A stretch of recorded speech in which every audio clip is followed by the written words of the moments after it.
أعوذ بالله من الشيطان الرجيم. بسم الله الرحمن الرحيم.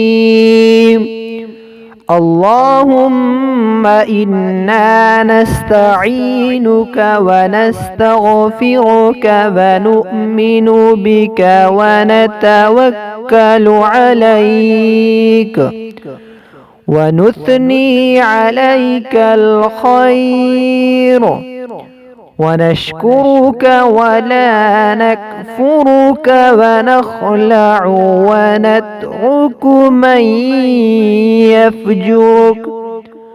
اللهم إياك نعبد ولك نصلي ونسجد وإليك نسعى ونحفد ونرجو رحمتك ونخشى عذابك، إن عذابك بالكفار ملحق.